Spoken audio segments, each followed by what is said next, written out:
The MWO Comp Championship for 2020 has arrived. Are you ready, Mech Warriors? You better be, and you better buckle up. Prepare for some of that hot mech-on-mech action in the 8v8 competitive format. RJF are now starting to push up. Clemashek and Terminator have decided that they're just going to stop being aggressed upon. And now RJF are again in that clumped up position. They've been forced in by two corners once again. Well, I mean, MJ12 is set up here just for a push. And Chizingo is already at 74%, 71%. He's about to lose a torso. He's already done because the MJ12 medium pulse push here with all armored IS mechs is coming in hard. I think they're reading my mind here. Yes, here comes the push around Epsilon corner. Focus fire heavy there on that, what is it, on Frio in that Warhammer 2C. Oh, Samaru picks up and just gets absolutely belted by three mechs all at once. They were waiting for him. Judas does it again. McLeod, Quails and Shin are all absolutely wailing on Samaru, who's just lost all his weapons now from that 1-2 peak there. 2-8 now have been pushed well back into the low ground. They have been unable to now hold off this little MJ12 push and harass. The MJ12 Annihilator has even moved up here, but they still haven't bothered to do anything about the caps.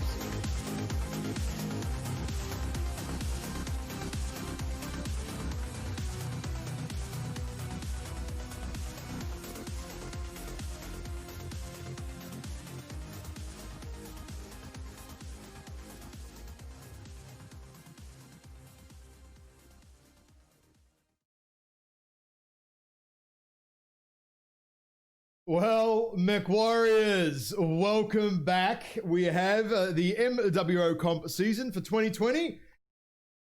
8v8, competitive. What more do you want? I am Just Call Me Ash, and today I have with me Mr. Daidachi. How are you doing, sir?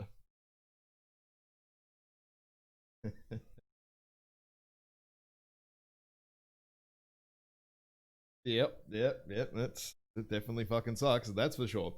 So what we'll do today, what we have for all of you lovely viewers out there, is a exhibition match between the Highlanders. I forget their exact team name, and same for Aces Wild, but that's their core team and their unit. I forget exactly which teams it is and the names and stuff, because that's all in-game driven, and I don't get to see that really till November.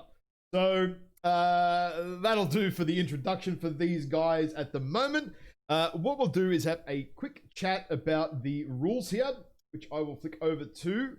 And so stage one, as you can see, is the comp queue, and that is in-game, internally to MechWarrior Online. It works basically the same as Solaris. It's built on the same system, so it's pretty easy to use if you've ever used Solaris. If not, drop in there and play a couple of games, and you'll see how the matches are voted for and all that sort of stuff. And it starts on the 29th of September, which is in a few days, and Comp Queue closes on the 10th of November. Stage 2 is the double elimination stage. We have rounds 1 and 2 on the 13th to the 22nd of November. And then we have round 3, which is 27 to 29. Round 4, obviously 4th till the 6th. And then the grand finals and round 5 is on the 12th of December. So there we go. Each team gets to select their region, time zones, and all the other stuff. Now, is there anything you want to touch on your rules, mate? Because I need to turn up you. There we go. Yep, that's all right. I've fixed up your sound there, mate, so that should be all right.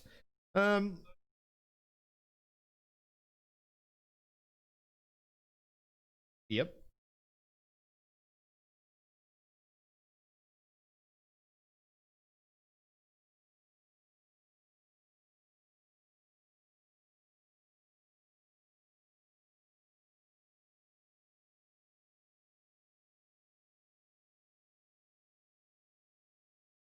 Canyon Network with some snow. Shit. Okay, I know why your sound wasn't working, and it hasn't been working the entire time. Would you like to start off again with the rules there, mate? Sorry about that. I know exactly what happened. Bloody Windows fucking update last night. Sorry, guys. Daidachi will just run through the rules there a little bit very quickly again, and we will fix it up. Sorry about that, guys. It's the only thing I didn't check last night when I was setting up after the Windows update, because it always, every single time, breaks OBS. So yeah, go through that again, mate. I have the rules up on the screen. So, only 5 maps available this time in the rotation. Every other time we've had 5 maps each year. But this is the first year where we've got no Canyon Network in the pool. Instead, we've got Frozen City, Hibernal Rift, so Canyon with Snow, Mining Collective, Rubelite Oasis, and Tourmaline Desert. A nice mix of maps which favour a varying set of playstyles. Especially in an 8v8, you can play a map control style of play, you can play a brawl style of play, as MJ12 found last year with their push towards the finals. 15 minutes match time, so all map cap points are available. It's going to be a lot more interesting, I think, in some ways. Seeing teams who are used to only playing one cap, having to spread themselves around a bit more to control the map. Yep, absolutely. We've seen a lot of one cap basically for a year now, since the last tournament last year. So, yeah, it's actually going to be quite interesting to see how a lot of teams do adapt to 8v8. And I guess that is the key point to take away from this is it's a bit larger than 5v5s and 3v3s, which probably a lot of teams have been used to have been playing, you know? Otherwise, as you can see from the rules, little hexagon.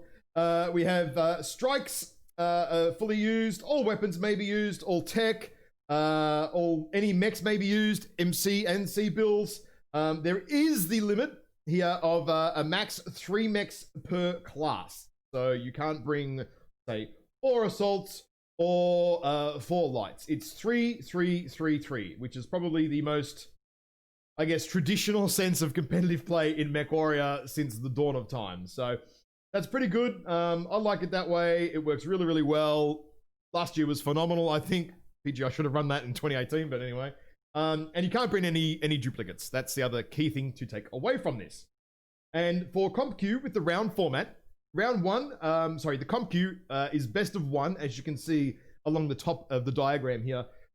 Is best of 1. That's 1 game, 1 win, or you lose. That's it. Once we get to the top 12 finals, those games are casted and it becomes best of 3. And then when we get to the top 8, it is best of 5. And then running into the home run into the end championship. So plenty of stuff to go, plenty of games to come up. The casting won't start till I think probably around more to November-ish, I think, late November. Mm-hmm. In terms of, well, what do I get for all this bloody time and effort? We have rewards. Would you like to run through some of the rewards that you can get and maybe explain to our viewers here that any team that plays 20 matches and how that all works, you get lots of shit. Lots. Like, it's insane. The rewards are actually insane. So the queue's only open 2 days per week.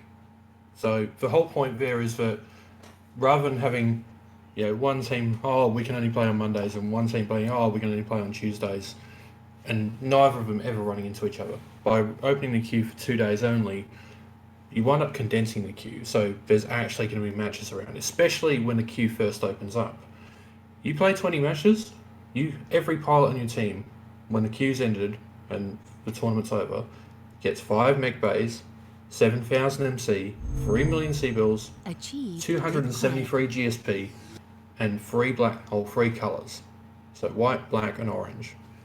You make it into the top 30, you get those rewards, and you also get an extra 2 mech bays, an extra 1,000 MC, an extra 2 million C-bills, another 182 GSP, a title for every pilot.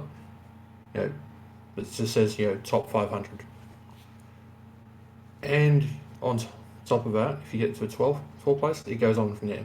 The whole lot is listed on the comp announcement on PGI's homepage, but it just keeps going from there. So if you get into the top 8, you get all the stuff from below that for the top 12, top 30, top 500, and your stuff on top. It goes all the way up to first place where you get 3 ultimate mech packs, 25k MC, 75 million C-bills, 2,500 GSP, and titles. It's pretty good. I'm not gonna lie. Like, for 20 games, I mean, think about how many matches you would play in a month of MechWarrior. Most guys are playing at least 20 games. So why not get a team, get some friends, get into some matches, and earn yourself 7,000 MC, 5 mech bays, and 273 GSP, which honestly, GSP is the most insane currency in MechWarrior Online right now, I believe. I mean, MC is important. By the way, you're going to need to leave the lobby because my game crashed again. Dear. Good old MechWarrior Online. So, yeah, why not get yourself some points, some rewards, just for playing 20 matches with some mates? I mean, win, lose, or draw, it doesn't matter. If you treat it the same as quick play, you know, you're playing some games, shooting some mechs, having some fun with some mates. I mean, that's how it is. That's the game. You don't have to be super competitive to win a whole bunch of shit. So look, you can. That's pretty cool. You can go super serious mode if you want and try to place highly, or you can just get together with your mates and go, guys, let's just have some fun. Yep, absolutely. If you just want to shoot some mechs, talk some shit. This comp is for you. You get some crazy rewards out of it. So, yeah, why not? Now, I just need to reset the teams here in the lobbies because of my lovely game disaster there. Ace is wild on team 2. Yeah, okay, cool. That's good. So, we're pretty much ready for the map ban phase. So the way this works, as opposed to previous tournaments, is that you may have seen this year. Instead of having a set map pool that we go from each map to each man, we instead have, thanks to one of our partners, a map ban effectively, where each team can click on which map they want to ban, and it duplicates more or less what happens in the in-game comp queue. Yep, and a big thank you actually there to one of our partners, Mapban GG. Amazing fucking team, like legit, really good guys, helping us out, doing all of it for us, building it, making it work. So if you do run other leagues or involved in other leagues and you want something that for map bans, it's actually really good. It's not totally finished yet. We're about to flick over to it, just about to flick over to it now. It is not entirely finished yet, so it does look a little bit rough here on my screen here in OBS, and you guys on the stream, but rest assured, by November, it'll look very different and much more smoother and streamlined. And yeah, it'll be ready to go. Now, I'm just letting the teams know that they can ban away, and yeah, we just get to sit back and watch now. That's pretty much it. We don't have to do anything for a minute. So these guys will do their map bans. Who goes first? I don't know.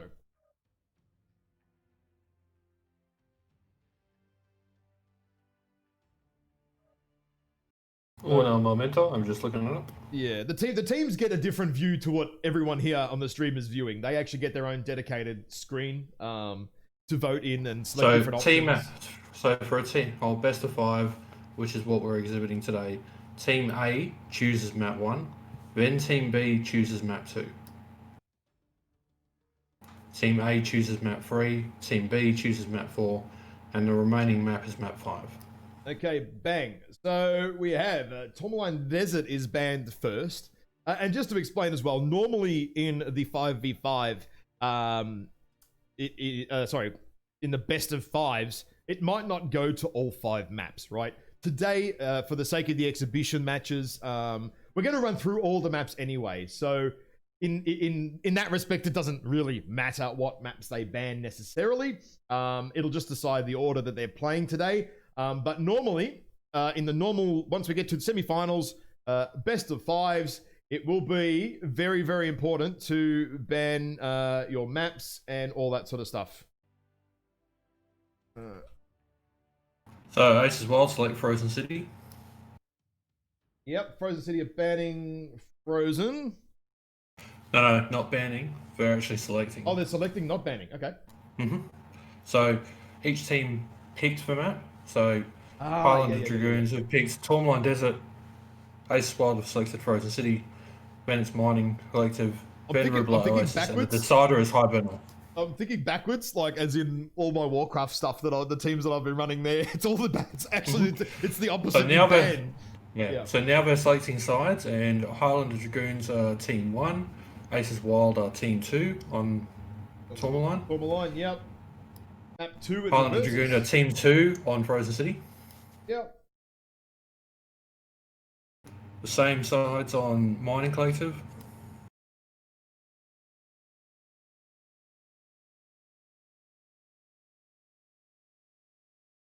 Just waiting for the other ones now. Oh, I mean, they got Mining Collective sort of really quickly. Yep. and sides will matter. It doesn't really matter in this competition, but sides will definitely matter when you get to the sort of pointier end. If you've got specific strats for certain sides, especially in 8v8, that is actually pretty important. Some sides for some teams is really big. Well, I mean, if you look at Tourmaline Desert, I think sides really do matter a lot on that, because if you're planning big, filthy alpha to alpha push, it's, if you're playing sort of range, I think it's in some ways easier from CSJ Hill as opposed to from the other side. But then again, we saw JGX against 228 back in 2017 pull out an alpha to alpha push from the Team 2 side, also from the Team 1 side, and they absolutely demolished them. Yep. Oh, and teams have selected their sides. So hey, we're done. Okay, sweet. You've noted that down, right? What team is on what side? I have a screenshot. You have a screenshot? Perfect. You can tell me after the drops. This is actually the only problem with the map ban thing, is it's a pain in the ass for the caster to work out who's on what damn side, because it's easy to forget. Okay, so we have Tourmaline Desert first, with Highlanders on Team 1, and then we'll move over to Frozen City. Yep.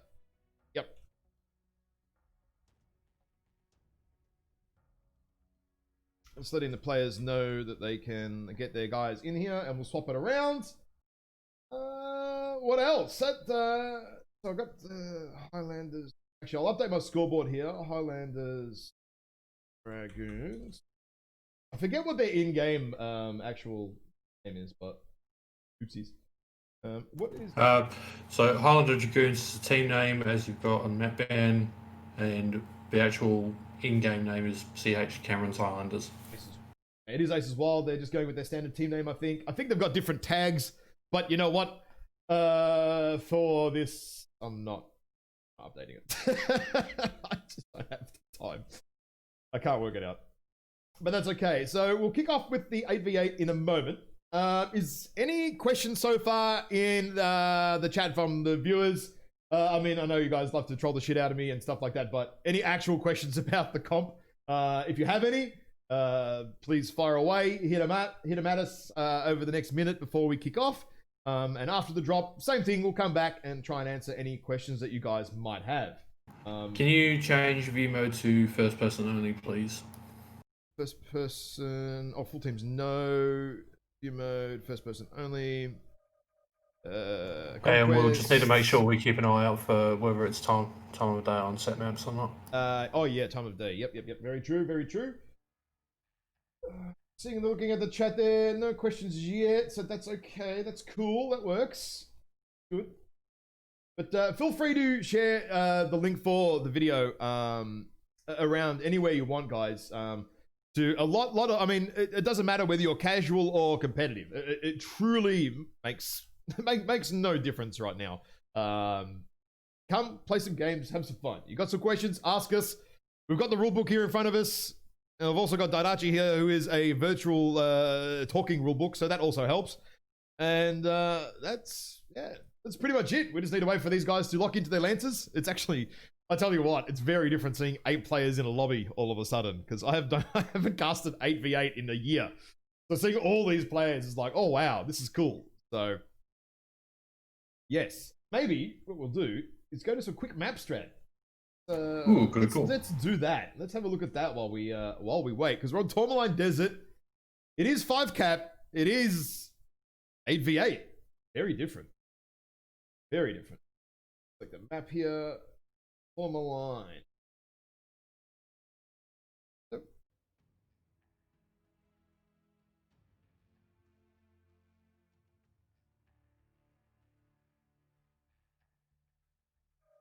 Okay, so the teams are just debating what side they're on, but I think we're right.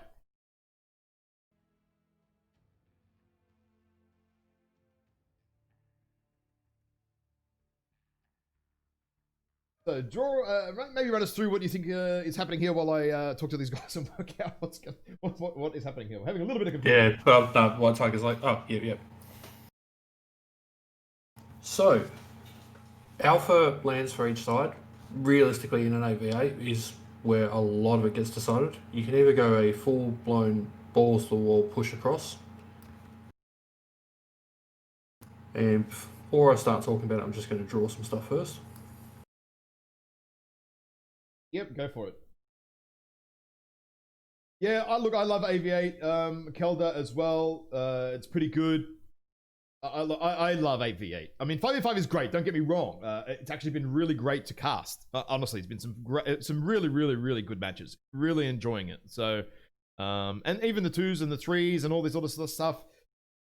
Competitive play, whether you're again casual or going for 99.9%. I believe competitive play is always for everyone. I've always had that view. It doesn't matter how good you are. Just don't think you're a hell of a lot better than you are, and you won't be disappointed. That's probably be realistic. All right, fire away. So Delta 5 push, you think, maybe? So, like, there's two options as far as I can see it that we see in the majority of AVA engagements. So, either an alpha to alpha push across Delta 5 E4, or range trading occurring there. Light mechs usually going from Bravo Lance, rushing up to grab Vader. Faster from the Team 2 side, but also possible from the Team 1 side if they put a light mech in alpha. From the Team 1 side, putting a mech up in the Crow's Nest in Delta 7. From the Team 2 side, that circled spire I put on the edge of G4, G5, incredibly strong position to exert map control. Usually see teams putting something like a Hellbringer or a Hunchback 2C up there. It's got really long sight lines and can just scout out what's going on across the map. You can see the majority of the map from that position. And same thing, actually, you can use the spire over here in Delta 5. And I think there's the spire here or here in Echo 6. I forget exactly. Same deal. You can see so much of the map. It's actually, it's very, I think it's pretty important if you want to really have an edge. Get used to using those spires, but also get used to avoiding airstrikes. Very important, because airstrikes can absolutely annihilate you. And we all know what you think about airstrikes. Oh, yeah, God, dude, if I see that in the worlds and it changes the outcome of games, I'm gonna lose my mind. But we have a question there in the chat. Telfast, can you pick the drop zones? Say 2 in Alpha, 2 in Bravo, 2 in Charlie? Absolutely. You can put any mech in any lance, any player you want. Once you have said that you have locked, at that point, you cannot change. You are locked in. Once you ready up and say that you have locked all of your players in, you cannot change it. Internally to Comp Q in the game, which I can't show you because we don't have a dev copy of the match or of the game to show you, unfortunately, of how that works. I think it's basically based on timer. So I think there's like a 1.5 minute timer from memory.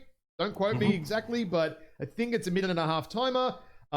So you put all your team members into their slots, and at the end of the timer, if you're ready, it will launch no matter what, or you can ready up earlier if you want and launch the game faster. If the other team readies up early too, it kind of depends, but yes, you have full customization over lances, mechs, players, whatever. You can put anybody anywhere you want. No problem. The main thing for the in-game comp queue is that when you're map banning, it's best of one. So literally, you're just going to be playing one match against the team that you faced up against that time round. And you're just banning maps until you get the one that you want to play on or don't mind playing on the most. Yep, that's correct. You guys, and I think it's a good tip for a lot of newer teams is to focus on 3 maps. Don't worry about the fact that there are 5, because you can ban 2 in the comp queue, right? Because it's best of 1, the chances of you playing all the maps is 0. So plan for 3 maps, right? And then plan to ban 2 maps. And then that way you only have to ever worry about if you have no intention, say, to make semis, right? You just want to play your 20 games. You want to make it easier for your team plan. All you do, literally, plan for 3 maps. Don't worry about the other 2. Just ban them outright.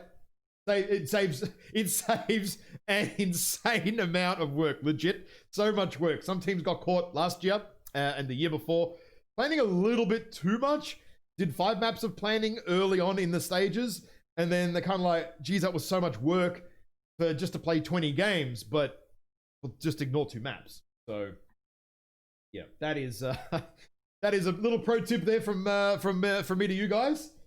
Stream hasn't dropped out actually at all, so that's good. Why would you even say that? Why would you jinx yourself like that? Well, I was just wondering if I update the quality a little bit. I might bump it up ever so slightly and see if it doesn't drop out there, just for the viewers. Because if anyone that doesn't know, I've been having major internet issues for 2 weeks now. God bless Australia and our state-of-the-art internet. Team 2 is ready. They're locked in. Hey, let's go. Let's go. Let's launch. Alrighty, the first exhibition match. First 8v8 for 2020 coming up. And I have the teams on the wrong side on the scoreboard. And, of course you do. Yeah, I know. No, you don't. No, I do. I do. It's fixed now. You can't see that yet on the stream. It's the it's my special overlay. Yeah, I hope you all guys like my romper stomper hairdo. I got sick of shaving it every 3 weeks, so I'm just going to shave it every 2 weeks now. And just cut it shorter, because I'm fucking lazy. And I'm still in lockdown, god damn it. My country is still in lockdown. 7 months. Your state. Your state. Sorry, my state, not my country. Don't tar us all with Andrew's brush. Yes, my stupid state, because our government is not very smart. Anyway, I'm not talking about Oh, politics. everyone's loaded in. Oh, that was quick. That was fast. Alright, do you want to go on the team 1 or team 2 side? I am on, what am I on? Blue team side.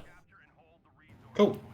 So I have over here a Arctic Wolf, Warhawk, Hellbringer, Commando, Rifleman, Bludgeon, Warhammer 2C, Hatchback 2C Alpha, pretty strong, and Summoner. I'm gonna quickly go through the builds, but what do we have on the other side, mate? Large. Yeah, P. Rifleman 2C, Mark II, Madcat Mark II-B, Veagle 1, Commando 1D, making the early play for Sigma, and we're sending another mech, Urban mech over to Kappa. Oh, ERPBC's on the Hunchback 2CA, not opting for ER larges. Interesting. So, we've got a Streak Arctic Wolf here, actually from Shaman. That could come into play later on in the game. Now we do see Aces Wild. I'm just going to flick up onto their builds here. They are taking a little bit of fire here on their approach. Aces Wild are very heavy with PPCs. Yeah, Aces are very heavy with. Actually, you know what? I'm going to say the Camerons are heavier with PPCs almost, because they've got an Annihilator here with Dakar. And a Madcat 2B with Dakar as well on this Aces Wild team. I'm just going through the builds here as well. What do we have on the Commando over here? Oh, that's right on Zool. Oh, Zool! Oh shit! Yeah. Zool just eaten 2 airstrikes, dropped him down to 68%, and he's taken a beating from the Rifleman 2C of Sir Epic Owner, who is, well, owning Zool the Burner right now. Burninator, he's getting owned. He's actually legitimately getting owned by Epic Owner. I love how that works out.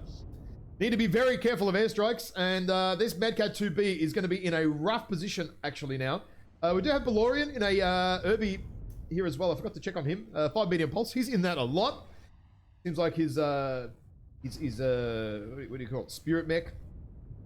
So we have Jorman here. Aces are moving up. Jorman is YOLO soloing here in his Annihilator through the open ground. Oh dear. This is either going to go really well or really not well for Aces Wild here. They're all focusing on this Annihilator here from the Cameron's team, which is allowing the Aces Wild guys to get up into position, but they're going to lose their Annihilator here. Yeah, and this approach through Death Valley, it's really... Look at the firing line here from Cameron's. Look at that. 4 mechs just spread out. Super nice. And that Annihilator has been annihilated. Taken down. Oh dear. Okay. So this is a major difference between an 8v8 and a 5v5 engagement. Very different, yep. If you expose in a 5v5, you're probably going to get focused by like 1 or 2 mechs. In an 8v8, you're looking at 4, 5 mechs focusing you. Your CT is going to melt. You melted, and that's exactly what happened there. Absolutely melted. And the same thing then happened actually to Epic Owner. He peeked around a corner and bang, got blasted by 4 Aces Wild mechs. They didn't kill him. Tech manages to finish off Zul there, who took a lot of damage early on the approach. The only issue now is it's a PBC fight. They're both swinging blue balls at each other. The problem is no one's got any heat. And at the end of the day, Aces Wild do not have the tonnage or the percentages, I believe, here to pull off a win. Amarok finishes off Mean Machine. The Seawolf here is... Highlanders as well. Also, Cameron Highlander Dragoons.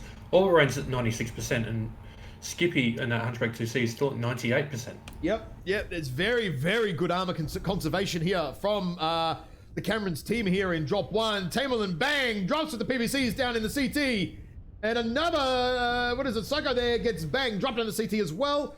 And there is not much more to say about that drop there. Very convincing win there from Cameron's Highlanders in the very first 8v8 game, I'd say of the season, but of the exhibition season, because we're going to do some more exhibition next week, guys. 8-0 in favour of Highlander Dragoons. 8-0. Okay. Now, I don't actually have a scoreboard built yet for this, so I'm just going to go with wins and losses. Don't worry about the points too much. Would you like to run us through the scores here? Damage. That's the word I'm looking for. So, Tech Drive in that Warhawk Prime, 618 damage, 4 kills. But Serpic Kona, 844 damage in that Roffelman. On the Aces Wild side, due to spend most of his time capping, he got that early back cap on Sigma, only 33 damage. Jormungandr, 45 damage in an Annihilator. Ow. Yeah, I have a funny feeling he crossed the wrong spot there. I really do. Like, I can imagine him going, the team going, you're crossing the wrong spot, and him going, well, I'm already out in the open now. If I turn around, I'm dead. So I have to just commit. Yeah, that's it, yeah. I mean, there's no way you can turn around. You show your back or try and run away, you're going to lose your mech in half the time because you're just going to get PPC'd up the butthole. Now, just jumping out of the lobby here, answering a couple of questions in the chat. We have why AC2s over UAC2s? UAC2s, the DPS is a bit higher, but it is a lot hotter on the Rifleman 2C. Like, significantly higher. So, AC2s is generally going to be what you're going to see over UAC2s there. Now, we need to swap the teams around, right? So Cameron Highlanders on team now, or team 2 now? Team 2 now, yep, okay. Let me just swap these guys around. There is some other questions in the chat there. Hold on, guys, I'll get to them in a second.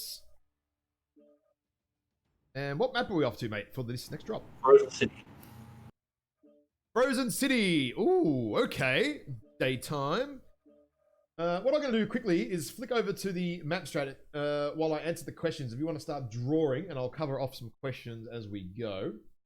No division, Bear, Mr. Bear. This is just an exhibition match. These two teams are actually in the similar divisions anyway, I think. So that's okay. I think they like a Div D, I think, from memory. Mm-hmm.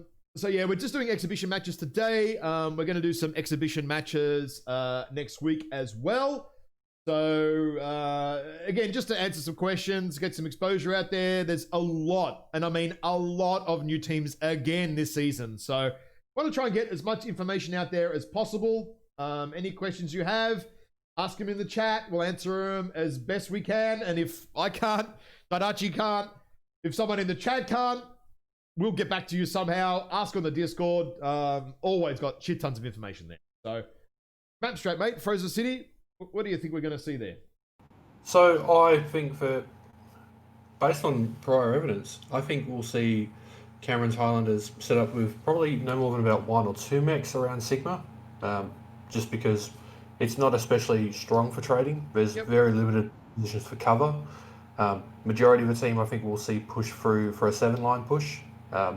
You don't go all the way around to the 7-line, you actually go around the 6-line because you can go into the buildings if needs be, but you can actually still get shots on the approach. Whereas if you go up all the way into 7, you're actually potentially taking fire and taking too long to engage, allowing the enemy team to just slip away from you. From the team 1 side, I think they'll have looked at that and gone, look, trading didn't work for us, we need to just go for a dirty, stinking brawl push. Yep, I'd agree with that.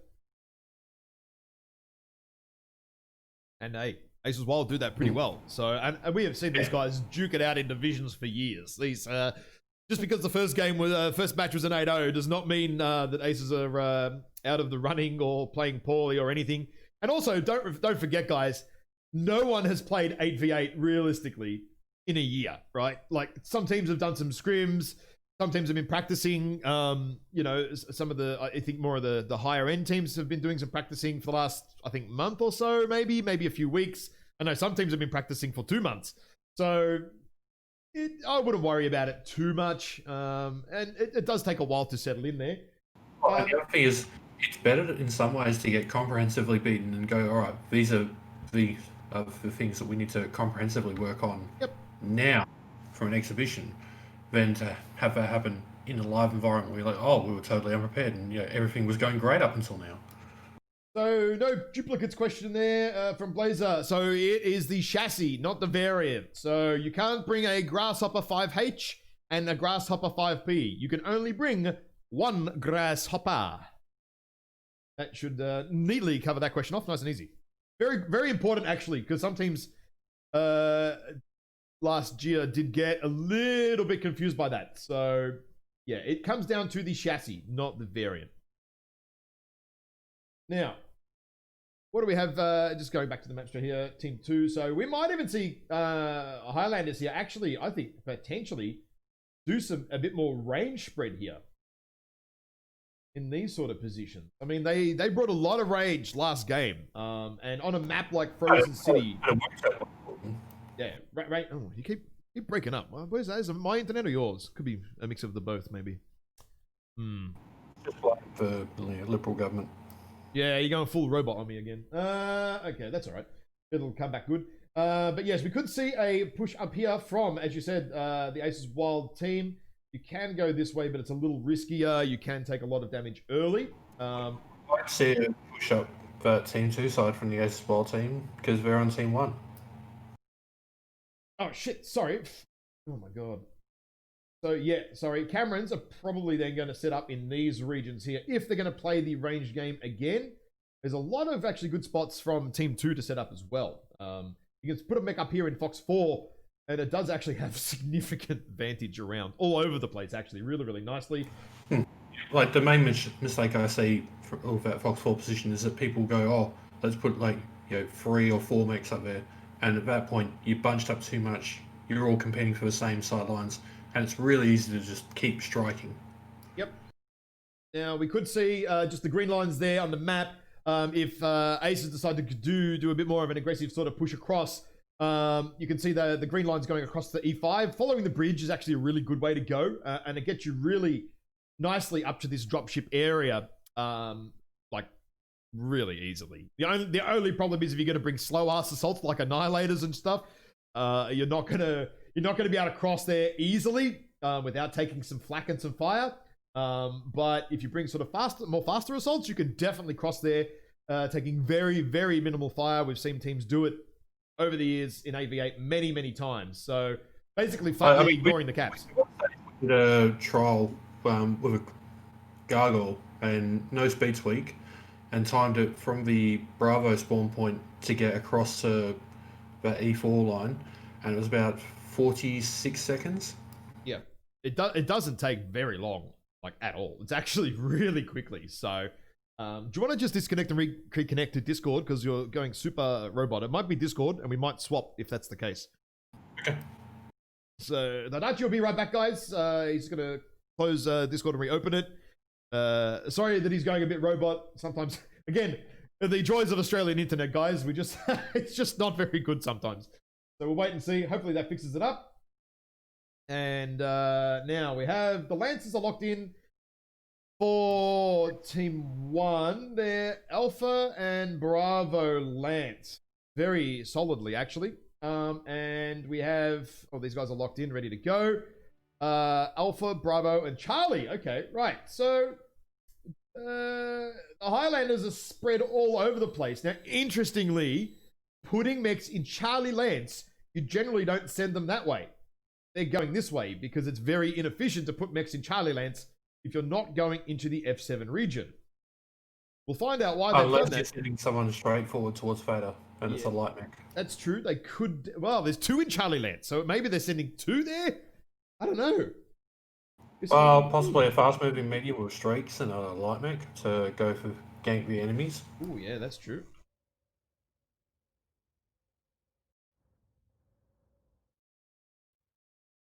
Now, what am I on? I'm on the... I think I'm on the red... No. I think I started on the blue team side. No, red team. Blue team. Why can't I see the red dropships, but not the blue ones? Oh, sorry, they come from the other side. Yeah, okay. I remember now. Alright, so we have a Bloodass Commando, Summoner, Blackjack Vigil, Mad Cat, Grasshopper, and Urban Mechs on the blue team. I'm going to go through the builds. What do we have on the other side?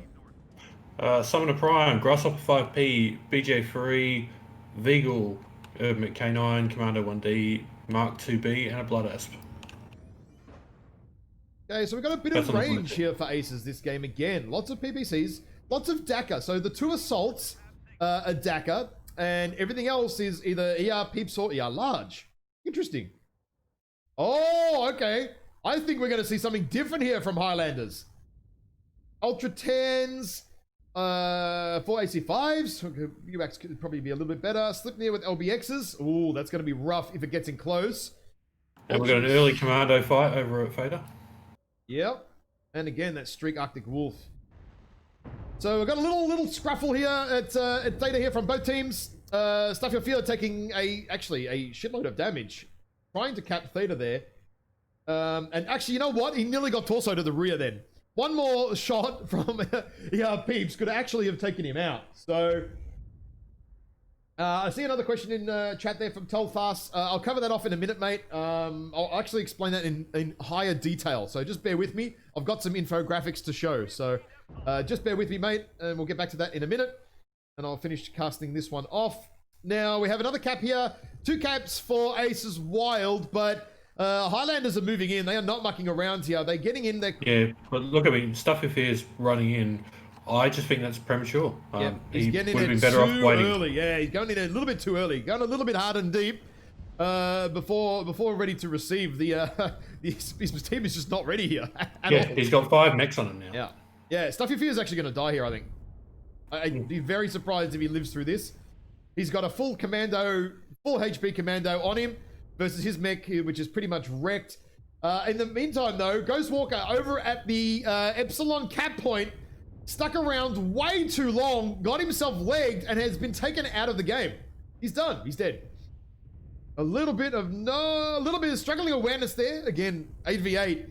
You need to be so much more aware of what's going on in 8v8. There's just so many more mechs on the field, you know? Now. But, I mean, Skippy Nipples went knocked down to 79% there. Yep. So Tech is moving up here, taking a bit of damage. Not too bad.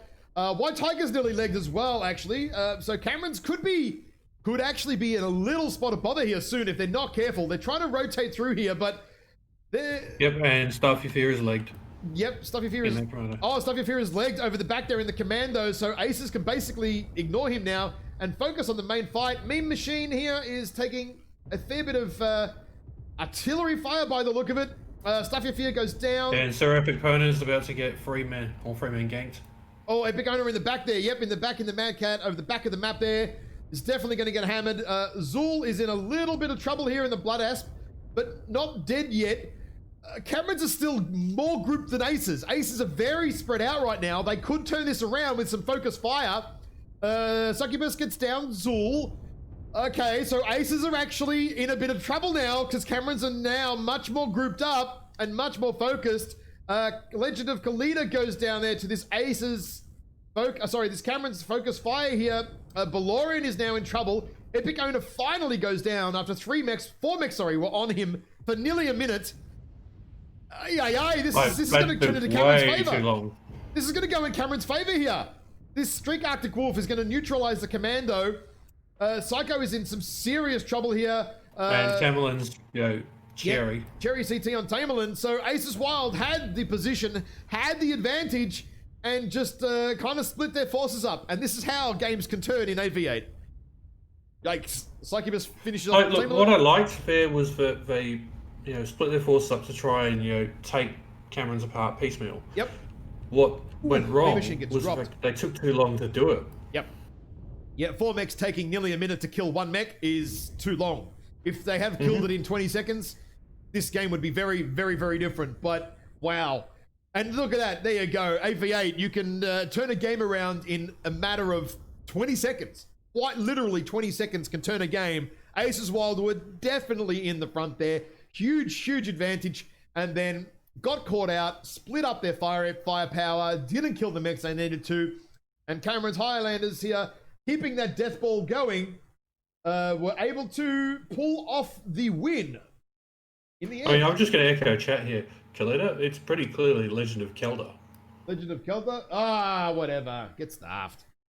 You know what I'm like. Reading I get caught up in the comprehension moment, OP. mate. I get too caught up in the moment, you know? Okay, damage numbers. What do we have? Oh, dear. Like, I struggle to understand how you read a map. No, I don't. The Like, Google Maps let reads alone. it to me. Anyway, damage numbers. Stop giving me shit. Damage numbers. I already exited. Ah, fuck. All right. No, so I got Tuckibus here. Second top damage. Tech Drive Truck doing both over 600 damage.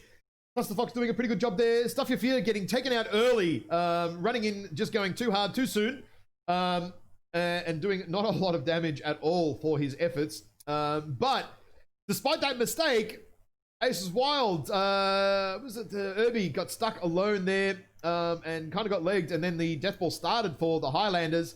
Psycho and Judo doing some pretty good work there, but unable to turn around the fight. I think a lot of that was probably dealing with that Mad Cat, Sir Epic Owner, who must have been shielding like an absolute madman to get his team over the line there and tie up 4 of those Aces mechs for nearly a minute, which is, it just took too long. So I'm going to flick over quickly to the map strat if you want to draw what happened here, because who do I need to draw for what team next? Because I don't know. They'll be exact same teams. Exact same sides, just the new map. Mm-hmm. Oh, okay, that's easy. Now, where are we off to? Mining Collective, right? Yep. Okay. So, just to answer the question here, Telfel asks, will the top 30 teams be based off PSR, ELO, blah, blah, blah? So it works in exactly the same way as Solaris. It is pure ELO based. Has nothing to do with your PSR and everything to do with your ELO. So it works exactly the same as Solaris leaderboard. You gain ELO by winning, and you, well, lose ELO by losing. And from memories, ties, which are pretty rare in AV8 because Conquest, it's almost impossible. Ties, I think, actually lose ELO for both teams, but that's okay because that's not really going to happen. I can't. Yeah, that'd be almost 1 in a million kind of scenario. Because there's conquest and tickets, there's almost always a winner. You can't run away and hide like some douche canoes do in Solaris and run around for 10 minutes or whatever it is and just waste everyone's time. So thankfully we don't have that problem because of conquest. So, what happened? So what we had first from Team 2 side, we had the Streaked Arctic Wolf popping up to Sigma. Yep. And then from there joining the main push around the 7 line.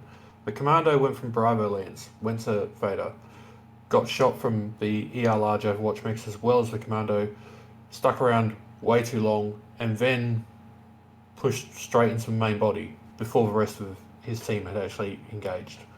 From the Team 1 side, they just set up Overwatch Fire ready to engage, had the stronger initial position, to be honest. Like, they were putting doing all the right things. They put the shots out, denied the cap at Fader, had one mech, the urban mech, who went over to Epsilon and got ganked very early on, just due to being caught out, and then it just started falling apart from there. Yep, that summarizes it pretty well. That's it. Mining Collective, let's go into that one, because these teams don't take too long to lock into lobbies. So, key positions for me on Mining Collective, if you're going to be playing a trading strat, the cakes. Now, yep. Very curious to see whether that gets played or not, and if so, how they play it. We've seen recently, at least, some people play it comparatively poorly. Do you remember seeing Lermgod in TOC where he took a Madcat Mark II up onto D3 and Yep. got absolutely destroyed up there just because the Mark II's so high that the amount of cover he gets from the cupcakes is actually not significant. Yep. And just for viewers' purposes, that area up there in D3, D4. Just put a circle on there for everyone. Yep. Same time as you did. So I guess that is the cupcakes. And it's called that because, you look at it on a map like this and it looks like, it was a cupcake tray. Yep, I'm just drawing some key points here that a lot of teams, if they want to sort of play that sort of range game, can use. You can move a mech up here as well in the blue. By the same token, in the red team, you can actually do this as well. In these sort of areas around here. So you can do a lot of this. It's pretty... AVA is pretty challenging. You generally see on Mining Collective early caps for each of the edge points. And then there's this weird sort of tussle around Theta.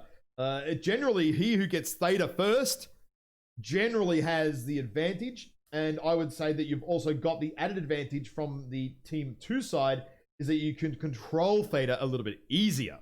So there's definitely advantage to paying attention to the map bands, the strats, and all that sort of stuff. So again, this is how we work out with the cues and the maps and your strategies, what side you want to be on. There can be quite a bit of science in it for lots of teams. So yeah, one of the things about when Ash says controlling Theta from Team 2 is actually easier is actually, if you look at the map strat, let me just draw it on here in green. I'll just wipe it off. Okay. Go again. Just start fresh. Yep. So right here, that's actually completely clear. Like you can just shoot straight across it. It's 3 sight lines. I've just drawn 3 arrows. You can actually shoot straight through all of the buildings. Whereas along this side, there is no avenue. There's only one tiny little avenue here, and it's quite frankly shit. So it's us. And there is another angle here as well. But again, it is so tiny that it doesn't matter. But this side has a massive opening where you can put 2, say, Dakar range mechs, 600, 700 meters, and just slaughter. Again, up here, because these buildings are a little bit lower, you can pop-tart down into there. Keeps Dakar works well, like Summoner Dakar. So, I mean, there's a lot of arrows on that little screen now. It's getting a bit cramped, but yeah, it happens. But that's okay. That's all right. But yeah, Team 2 definitely a little bit stronger, depending on how you play it. At least that's what I think. I mean, you can also do, as we've seen before, what was it? Bowser did in one of the games last year, I think it was around here, did a massive Zimbabwe flank and deleted Denair for a 0 bomb in an assassin here in a Marauder 2C. So there are other things you can do to make it work, because their team had sort of moved to this sort of area in the map. So did allow him to sort of come around the back and just go, whoop, delete. That was definitely one of the more hilarious moments that I recall from last time around. This Denair getting 0 bombed. I'll give him shit till the day I die about that. I hope you're watching, Denair. Suck it. All right, I think these teams are locked in and ready to go. Let's just have a double check here. Team 1 is locked. Team 2 is locked. I just said locked. Yeah, all right. Let's go. So the other thing in AV8 that's especially important is paying attention to the lance placement. So in Team 1 side, they've got 1 mech and Bravo, which usually means they'll have that mech go off and try to grab Kappa. Sorry, what was that? I was not listening. I just, you know what? I could hear you talking. I was looking at my screen and I just zoned out for a full 3 seconds then. You're just like my missus. I just zoned out, sorry. So it's really important in an AV environment to actually pay attention to what lances your up 4 is actually using. Yep. It's actually huge on this map. It is massive on this map. Who's where? Well, I mean, Stemrag, taking that Viper in Alpha Lance and going up on that satellite dish just over Gamma having visibility across the entire map, and then being unable to do anything about him. All right, I'm on the Literally team just a two. glorified scout. So I'm going to team 2 side here. I've got an Arctic Tempest, Mad Cat 2B, Vulcan, Cyclops, Roughneck, Bushy, Commandos, and Wolfhound 2. It's going to have a look at all the builds while you go through the other side. Oh, shit. Oh, okay. Okay, you go through the other side. I'm going to tell you what's coming in a minute. Oh, dear. So, Annihilator 2A, Summoner Prime, Vigil, Vulcan, Assassin 23, Urban K9, Oni-chan, and a linebacker, and you mean Archer rather than Arctic Tempest. We have here from this team, this Cameron's team, aggro brawl. Pretty aggro brawl here. Oh, hang on, wait. We have the same from the blue team, looking at all these builds, and you know what? It's even more aggro. I'd say Aces Wild has actually more aggro. Oh, actually, maybe not. They got 2 ERPPC mechs. I didn't see that. Oh, okay. Shit! They're already into it. Mean Machine's gonna get fucking shellacked. Mean Machine, yeah. Exposure. Mean Machine gonna get deleted. Oh, but he's not. So, Shaman taking some geez, early Shaman hits taking an absolute shit beating there too. Oh my god, this is... so Camerons are electing to run up the ramp and lose about 15% per mech each time they do it. Jorman Munga has taken a bit of damage for his for the efforts there as well, but I wouldn't say it's too bad. But now, the key thing for me is Juicer on the other side. He is going to get caught out if he stays there. Yep. Yeah. Oh yeah. Judas. 77%, one salvo. Yeah. Judas. And what we got? Sophia Fear could actually be causing some problems here with this assassin, but has elected not to. There's been an airstrike dropped, but now what the problem is? Aces don't have the high ground. They can't really peek or run up that ramp. Whereas now Camerons do. Aces kind of just need to back off right now. There's a strike on Jormanja. Oh dear, what happens? Nothing? Nothing. Nothing? What? Okay, no airstrike connection. Strikes didn't the game. Strikes did absolutely nothing to the game, lads. Cameron is taking an absolute pounding from Daka. Yeah, and he's just looking outside. Mean Machine is in some serious shit now. He's picking 3 mechs at once. Oh, sorry, 3 mechs are picking him at once, I should say. Psycho there shooting the top of the buildings. What Aces actually need to do here is just back off. Just back off. Like, they can't keep peeking this. The assassin is open there for Judah. Take the other side caps. Yeah, force them to get off fatter. Yep. Aces just need to back off and go run some side cap business. Just back right off, basically into this corner of the map. Back right off. Judah is about to go down. Stuff your fear. Yep, just watching this fight now. I'm on Judah. He's lost an arm. Is he about to lose a torso? Amarok is coming in the back here from him. Like he was going back over to Oh, Judah's nearly lost the torso. One more shot on his torso and he's dead, I think. He's going to be Excel. Yep, Judah goes down. Getting caught out alone there. Looks like Aces are maybe going to just YOLO in here. I don't know. Jorman is peaking 4 mechs at once. Oh my god! Goes from 70% down to 32 in a millisecond almost. I think Aces now are just like, hey boys, let's just push up, charge the middle. I mean, Shaman is actually pretty wrecked here. Sir Epic Owner is also pretty wrecked, but I'm not sure this is going to go in Aces Wild's favor here, this push up here. 2 kills. Tech and Epic get 2 mechs down there from Aces, and this may well steamroll pretty nastily. Sir Epic Owner needs to be taken out here. Gets Valorian, finishes him off there. But he took 70% health damage before Owner actually went down. Yeah. And there, another one. Tamerlin gets taken out there. Cameron's with the nice firing line. Absolutely shredding Aces here in this game as well. This one is not going too well for them at all. But that's okay. It's an exhibition match, and the results don't matter too much. Having some fun and shooting some mechs does. Oh, okay. So Shaman in that Tempest with just 1 MRM40 and an MRM10 is actually LFE. You can fit 2 MRM30s on that, so that's almost a little bit undergunned, I think. Well, I mean, the other thing is that I just think using missiles on the Archer overlooks the main benefit of it for a brawl, which is that damage reduction when you don't have the bay doors open. You're better off just running the 5 medium pulse and 1 large pulse build, to be honest. Yeah, you can run the 2. You can run 2 large pulse, I think, on it, and medium pulse, and just go crazy brawl if you want too. So, yeah, the laser Archer's 2 large pulse winds up being a bit too hot. Like 1 large pulse and the rest being medium pulses. You can run a standard engine or a light and be just fine. Actually, yeah, that's true. You can run standard engine. That's the fair point. That's pretty important, actually. Standard engine in a pulse brawler like that. Lots of tanking. Tanking for days.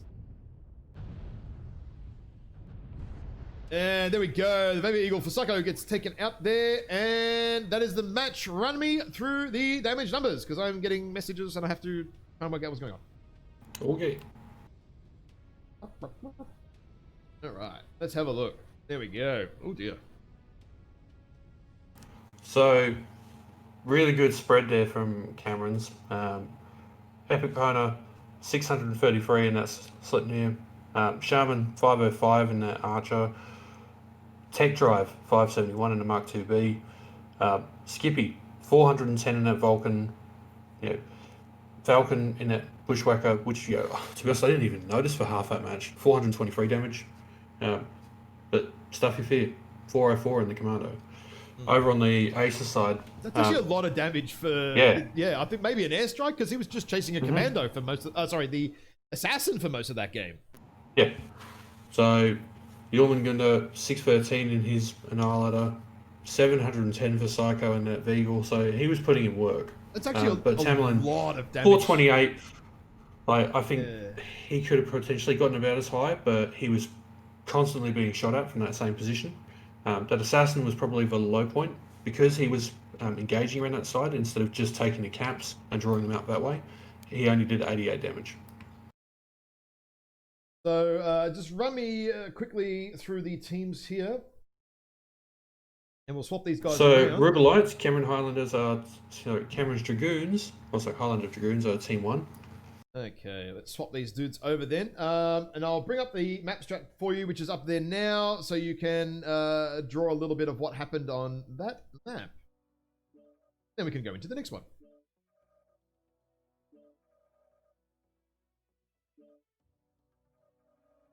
Swapped all the players over, that's cool. Sorry, what was the next map? Rubelite Oasis. Ooh, the old Rubelite. Rubelite's really good fun, actually. I really like it. I think it's actually probably one of the best new maps that PGI have released. Absolutely. Solaris City I like, but it's buggy as hell. Yep. Rubelite is a very balanced map overall. Okay, so what are you doing? And I particularly like the fact that there's the overhanging mountains at the top, so if you're right at the edges, strikes aren't so much of an issue. So I'm just going to go quickly over some questions here while we have the map strat up, so you can do a quick little few arrows there, and then interject when you're ready to explain the drawings. Now, why airstrikes over arty strikes? So it depends. Telthas, airstrikes are better to dislodge somebody, so a mech hiding behind a wall or a building, because the airstrike will fly basically over the building if you place it in front. Whereas arty strikes are better in terms of if you want to remove a clump or often defend a cap point, because the pallets spread around, especially on cap points, spread around. So if a light mech is on a cap and doesn't see the smoke, you can potentially clip it with 2 or 3 pallets and basically kill it in a single shot. So it depends on the situation, what strike is better, whether it's air or arty, and depends on your mech and your role, I think, as well. So, got the temp. Oops. So hopefully that covers that question there. What else do we have here in the chat? No, I think that's it. Go with the map, mate. Go with the map. No other questions yet. So we very succinctly saw on the team 1 side, they just went, let's just full commit to taking Fader early. Yeah, moved up there, turned around, puts constant fire onto anything that exposed. Had 2 mechs that went from Alpha Lance, grabbed Gamma, came up to the edge of Vader, and then started putting pressure on that linebacker as well as the assassin. The assassin was from the Team 2 side in Alpha Lance, grabbed Epsilon, came up to try and exert some pressure on Vader, but because he was by himself, just could not do anything. Took a shitload of damage in the process, disengaged, tried to move off towards Gamma and just got chased. Yeah, that's pretty much it. That's the Aces just got stuck there a little bit. They just needed to back off a little bit, and let Cameron sit on the cap point. They want to sit on Theta with 8 mechs or 5 mechs. Who cares? Let them do it. take the map control and get it back. But yeah, and that's probably the one cap coming back to haunt some of these people. Like they're so used to, oh shit, that's the only cap point. We have to do something to take it back. Instead of going, well, there are 4 other caps. We could just go take all of them, and they have to come off at some point. And at that point, we just pummel them. That's it. Now let's go to Rubelites. This is always a fun one. There's actually so much can really happen on this map too. And like you said earlier, PGI did a bloody great job. They got a map designer on this one, and they really actually did a great job. I mean, credit where it's due. I mean, everyone knows a lot of us, me, critical of PGI at various points, but if they do a good job, they do a good job, and Rubelite is a really good job. I mean, yeah, there's some janky edges and some problems, blah, blah, blah, but overall, the map's really good. I like it. What do we have? Hey, looking at the Lancers, they haven't really...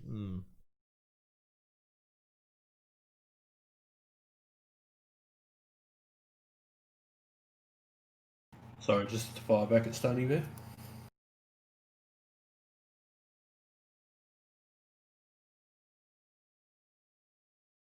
Thank you, Monty. Your support is appreciated. Yeah. Go revive the Liberties economy, Stoney. Get out of northern Sydney, you snob.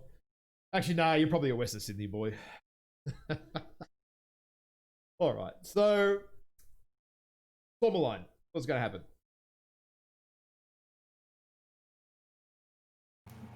So, I think really this comes down to what style you want to play, like any map. Do you want to play a big, stinking darker push, or do you want to play like a slow range control?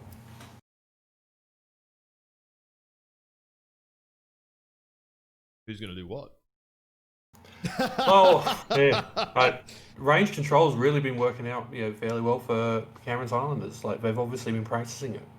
Yep, and there is a big gaping hole. Actually, I'll just do this here. Is that Team 2 has a little bit of an advantage here in that you can get up to Theta without taking any return fire. Whereas if you go from Team 1 and go over Theta to cap it, you can actually take a lot of early fire. So there is a slight advantage here at Theta for Team 2 if they have a mega fast mech to go to the caps. Now, with time, I know that when I was playing with Mago a while back, we were testing some science on along with Bowser. We were testing some science on the Black Lantern, and you can make it to Theta inside from Team 1 inside. I think it was 31 seconds, so long as you're running a Black Lantern with max speed tree. Yep. I think from Team 2 with fleas from Charlie Lance, for example, you can get up there. No, like insanely fast. I don't know if the Black Lantern's faster than the flea bags, but we definitely saw it last year where Team 2 generally had a pretty good advantage at easily capping the cap, only because the Team 1 mech has to basically peek over the ridge into the enemy, really, to cap that point, whereas Team 2 you don't. So you can actually sit in the low ground just in this little corner here, and no one from any of this area actually see you. So we'll wait and see. Now we have Team 1. They locked. Yeah, Team 1's locked. Okay, Team 1 is locked, so they're kind of spread out. 1, 2, 3. Pretty heavy in Charlie. So I would say, obviously, it's going to be sort of this business. And you're going to see mechs, a lot of... Actually, I'll just clear that off. Very heavy here in Charlie, Bravo, and Alpha. We may see someone come around to Kappa, maybe. Stuff Your Fear in Alpha Lance may well do that because he's in Kappa Lance and normally is their light pilot. Now, we'll see mechs come up to here, potentially here, here, here, here. Sometimes here, but this area in the F5 region is a little bit of no man's land at times. You can definitely get caught out there and really pay a price.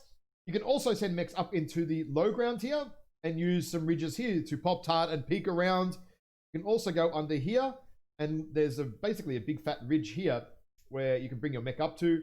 And for the red team, there's lots of points here, sort of back here, in sort of this area, and a little bit in this area as well. And you can go under to that way, under the bridges. from there. So we'll find out. They're very Bravo and Charlie heavy here for Team 2. They are not doing anybody in Alpha Lance at all. So it doesn't look like they're going to contest Epsilon at all. I'm suspecting we're going to see... I would say we're going to see a fairly early scrap at Kappa, actually, with Stuff Your Fear in Alpha Lance. But, hey, we'll wait and see, right? I don't know. Let's launch it, yeah? Yeah, let's get into it. They're ready to go. Let's not muck around.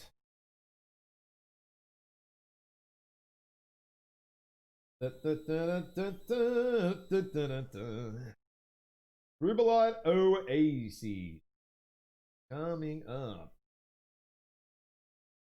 Right. And we will have a quick chat with the players after the matches as well. And we'll do a little bit of a Q&A at the end. So if you do have any questions after we've done sort of all the drops and stuff, any questions about the rules, after we've done a quick chat to the teams, we'll spend a few minutes going over any of those. If any players or team leaders or anything like that have any questions. Now, so one thing to point out early while we're waiting for the dropships to load in is these mountain walls that ring the map. See how they overhang slightly? It actually means that you can use them if you're smart to protect yourself from being struck. You can see the strikes too. Mm. Now we have a Hellbringer, Assassin, Warhawk, Arctic Wolf, Rofferman, Knight, Commando, and Stalker. I think we're going to see... oh, sorry. Forgot to swap the scoreboard over here. From Cameron's more range business. What do we have on the Aces team? Summoner, Night Gear, Blackjack, Veagle, Commando, Blood Asp, K9, Mark 2B. Just seems like, again, a mix. So some long range and some mid range. And I think in some ways, teams, especially at this level of play, need to just go, all right, what are we playing? We need to just dedicate ourselves to that, because as we've seen with Mark 2B, it tends to get caught out fairly early because it's sitting there while there's a couple of PPC mechs on its team trading, while it can't close to its effective range. So Stuff Your Fear, even though starting in Charlie Lance, is elected not to go anywhere near Kappa, which is a strange spawn point, actually, for the Commando. It actually took a lot longer to get there because of it. So, interesting choice. On the Dakar, Aces Wild actually have an extra Dakar mech this time around. So... Judah's taken some early damage there in the Commando versus Orbit Range Assassin. Yeah. Is that a streak assassin? It is a streak assassin and Judah's dead. There is no way Judah is going to live from this. Oh, actually, yeah, Stuff No chance. The Commando coming after him. Yep, no chance. Judah's dead. Overextended a little bit there, not watching what's happening, and boom, dead boy. Dead. Wow. That's And Bellorian and that Mark II's dropped off. I don't think that's a good idea. Yeah, no, Aces. I think Aces actually have to drop off now, to be honest, because they're going to get range now. You see where they are. They are just in the no man's land up high here. I mean, yeah, they're trying to shoot these mechs on the caps, but they're light mechs at 700, 800 meters. It's not easy to hit them. And look at these Cameron's team. They're just spread out. Not very well. They're spread out. Not amazing. I'm not going to say it's amazingly well, but they're spread out there, and they're just beating on Aces Wild's assault mechs here. So, and yeah, look at that. Zul's taking a lot of damage early. Aces just need to get off the ridge here. They're just taking way too much damage at this point. Way too much damage. Sorry, just like changing the overlays around there. So I think Aces' best strat right now is to actually go the low ground and almost charge up through Theta with Dakar into the range. I think that's almost their only option. They keep trying to play this high ground range business against mass PPCs. Oh, Epic Owner just fell off the edge a little bit. Oh, mate. Oh, okay. That's not ideal. What do we have? Legend of Kelda is at 70% as well. Zul now at 70%. An airstrike there on Skippy Nipples, but it didn't really do a hell of a lot. Stalker here for White Tiger, though, getting hammered pretty hard. Getting caught out a little bit there. Taking a lot of fire. But the problem is here now, Aces are kind of trying to trade him, but they don't... This little area here is really, really hard to trade on because you can only fit a couple of mechs. They're so congested there. Yeah. Yeah, bringing a lot of range, but if you're going to be congested, you're really going to struggle to use a lot of that range, and Stuff Your Fear is causing all sorts of havoc. Ah, god damn the Commando. You can't even click on the damn things. Gives me the shits.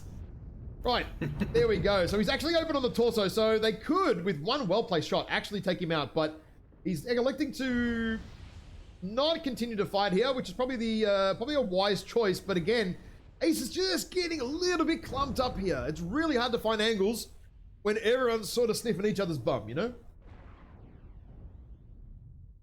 Yeah. So we have... You got a PPC summoner taking care of This the commando. Sorry, Cameron's here starting to move up again, just trying to get angles. Again, Cameron's are a little bit clumped up, nowhere near as much as Ace's, but they could probably have one or two mechs over here, Cameron's, and still have lines over there, because if you're going to move right, you're going to corral them left generally. So you want to have some more angles here.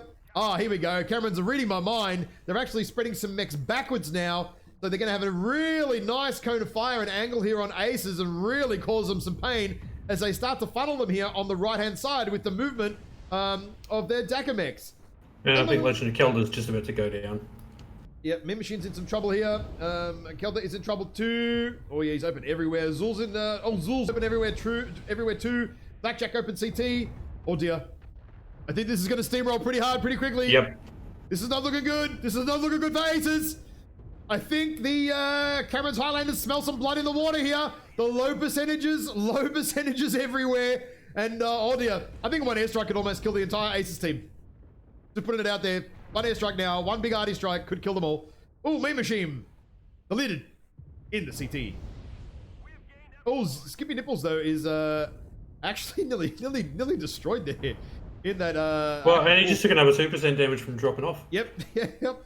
So Epic Owner here has decided to take the front here with the lowest percentages of armor. Probably not the wisest choice. Tech has moved up there. Zul gets finished Zul goes off. down. Yeah, there's a big airstrike actually here on these Cameron guys, but it's not going to do much damage. Tech finishes off Ghostwalker there. Tamerlan goes down there as well. Steve Wolf is getting taken out as well here. 1, 1, 1, 1, 1. Well, Legend Killer goes down and But you can't goes sell down. any mechs faster at the mech market right now. They are just going hot, going cheap, going fast. Valorian here is left on the cap point, but no, he's gonna be able to do much. Oh, the Hellbringer from Falcon is halved. Hang on, why is he only missing one ER large? If he's halved, he should still have 2. There's a minor build problem there. Falcon can have maybe. Is he using a hit point? No. No, yeah, he is. I'm just looking at it. Yeah, the Hellbringer you can have both of the torsos. So 2 and 2. You shouldn't lose 3 lasers for 1 torso. But anyway, damage numbers. Run me through it, mates. 742 damage for all but running that Street Commando. So that was a hard counter for enemy lights. Epic Pona in the night gear 828. So that says a lot really, because if you look at Falcon 9 and Hellbringer, he only did 176 damage. And White Tiger and the Stalker 286. Yeah. Shaman and Rothman 264. So not a lot of damage from those guys. Like they were just exerting pressure. Yeah.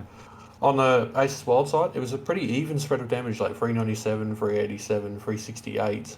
The K9 and Judah and the Commando, like Judah's just had a horrid time the last couple of rounds, where he's just been hard countered each time.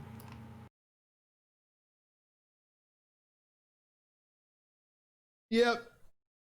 Can't disagree with much at all, even though some of these mechs here didn't do a lot for Cameron's.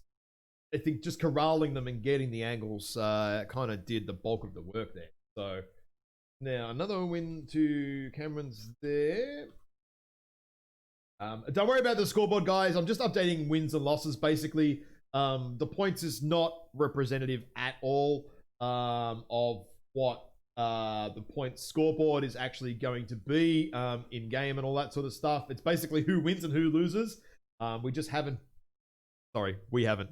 Our lovely mate Curlon hasn't built the scoreboard yet. Not saying he has to or anything. What do you mean? You haven't begged him hard enough to do it for you. Yeah, no, I haven't groveled enough to Curlon. Please help me, because I have no idea what the fuck I'm doing. So, are we swapping sides? No, we're not. What map are we going to next? Sorry, it is Froze. It is Canyon Network with Snow. Oh, Canyon Snow. Okay, that is Hibernal Rifty. Hibernal Rift. So yeah, the points don't actually matter. All that matters in the finals is who wins, who loses. That's it. That's all it comes down to. Win or loss. There's no point scoring or anything like that, I don't believe. Am I wrong on that? I don't think there's anything massively point scoring. I think it's just, yeah, it's just based on win-loss. Think through the rules. No, it doesn't look like it. Yeah, there's no mech points because we're not doing any leaderboard or anything like that. So, nah, just having a quick scroll there. There is nothing there, so that's okay. Let's do some map strat then. Hibernal, Rift, or Canyon Snow. What do you think is going to happen there, mate? Because I think last drop is reasonably well explained for all those guys there.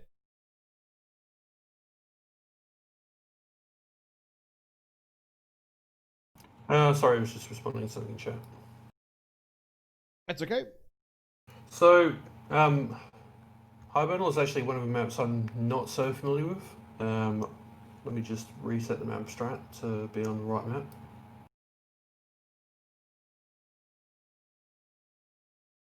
Okay, while you're doing that, anyone that is watching, you can jump on the Discord if you do not have a team or you have a team and you are looking to recruit players. There is a player recruitment channel. So you as a player post your information in there. There is a format, so check the pin post.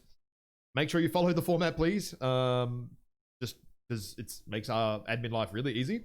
And there is a team info channel. Again, check the pin post, guys. Has some information there. Please follow the format. If you are looking for players, you can post your team information in there. So, back to the map strat. What do we have? So, Team 2 have a much easier time of controlling Kappa than Team 1 do. Team 1 have to go down a valley where they're all just hemmed in unless they jump over. We've seen in the past some teams go, all right, well, from Team 1, we're just going to use all jump jet mechs and jump over and rush towards Fader. It's on the surface very similar to Canyon Network, but there are some key differences. And those key differences are particularly the case as far as getting up to D4. Let me just draw it in. There we go. Much easier to get up than it is on Canyon Network. Oh. From the Team 2, you mean? Mm-hmm. Yeah. Well, you've got two ramps. I think you've got a ramp here and a ramp in this area. Well, somewhere around here. I forget exactly where it is, but I'm actually really interested to see, because of some of the actual ramps, right? And you also have another ramp at the back here, which makes it really easy to get up from there. And I think here, are we going to see a little bit more brawl aggro because of this?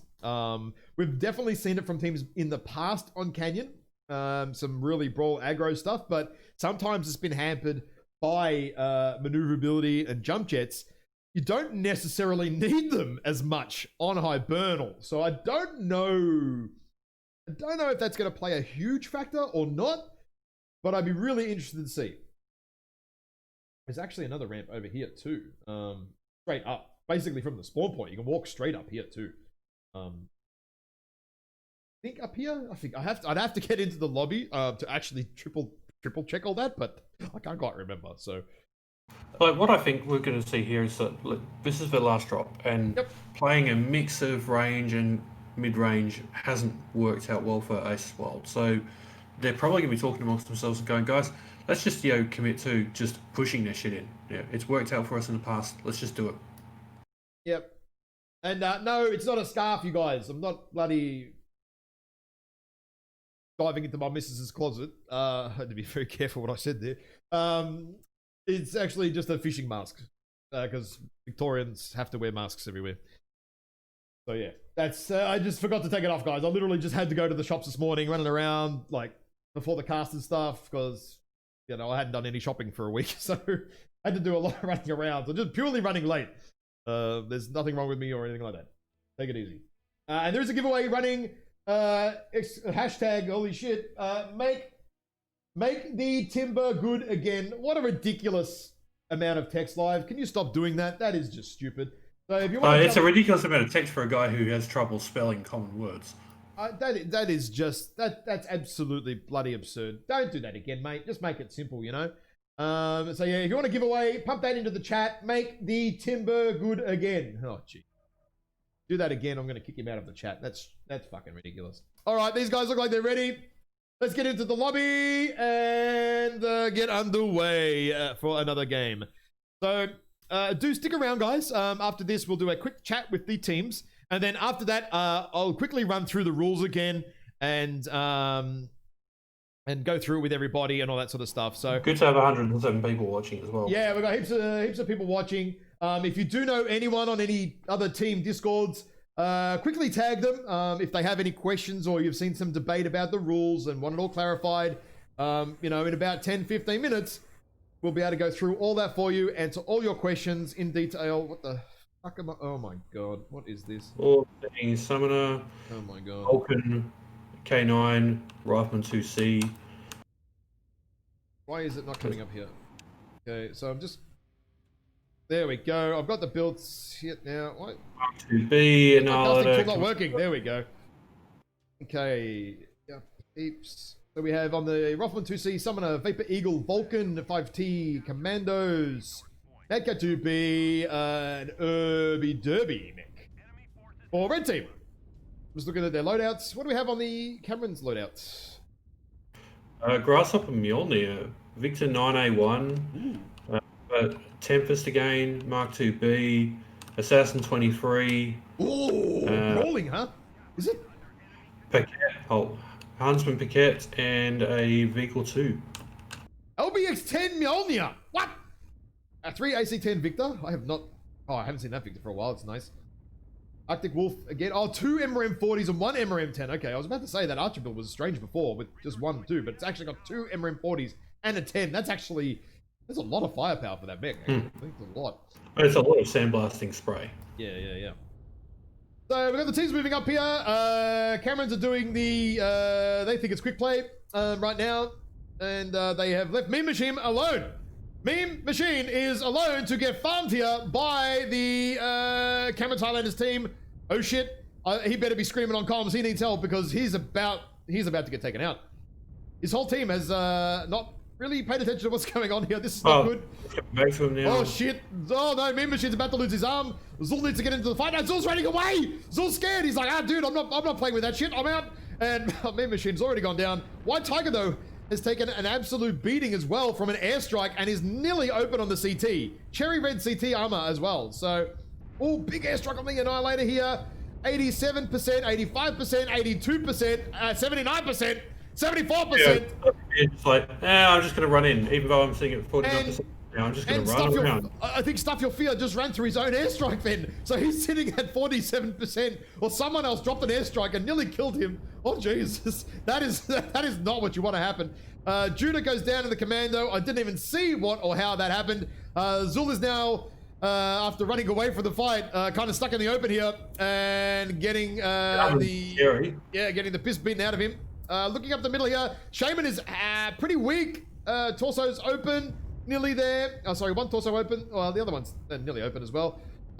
White Tiger, pretty weak. Should be taken out here. Hopefully, Aces Wild capitalize on that and get him down. Stuff Your Fear gets deleted. Deleted there. And we have the quick play, standard quick play, bump sniffery dog activity here. It is like everyone is chasing each other. Oh, bang! Zul gets dropped. Zul just got dropped hard then. Oh, jeez. Oh, Camerons have the percentages right now, but they've got a lot of open mechs at the same time. It's just a matter of focus, and I don't know if we're going to see it or not. What's that? It's just a matter of focusing down those damage mechs. Yeah, look at these. They've got like three mechs here, just super weak from Camerons. Why is my camera doing that?